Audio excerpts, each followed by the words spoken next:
तहज्जुद की 11 रकतें पढ़ने का मुकम्मल आसान तरीका सुन लीजिएगा। तहज्जुद की 11 रकतें हमने कैसे पढ़नी होती हैं, ये इनका सवाल है।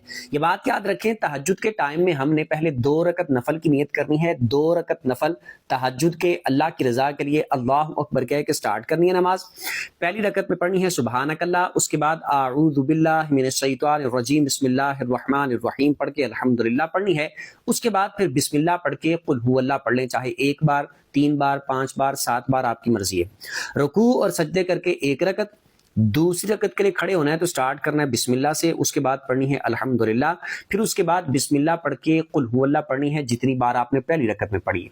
उसके बाद फिर रुकू और सजदे करके अत्तहियात पे बैठ जाना है। अत्तहियात पढ़नी है, दुरूद पढ़ना है, दुआ पढ़नी है और सलाम फेर के आपने अपने 2 नफलों को पूरा कर लेना है।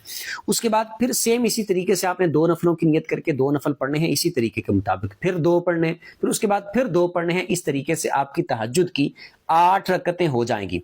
उसके बाद वो जो 3 रकतें ऊपर वाली है ना, जो 11 कहा जाता है हदीस पाक में जो आता है, वो तहज्जुद की 3 रकतें नहीं है, बल्कि वो वितर की नमाज की 3 रकतें हैं। तो फिर उसके बाद अगर किसी बंदे ने इशा के टाइम में वितर अदा नहीं किए थे, तहज्जुद की नमाज में उठ के पढ़ता है, वितर अपने उस वक्त पढ़ता है, तो उसने अब 3 रकत वितर पढ़ने हैं। और अगर किसी ने इशा की नमाज के साथ वितर पढ़ लिए थे तो अब उसने तहज्जुद में वितर नहीं पढ़ने।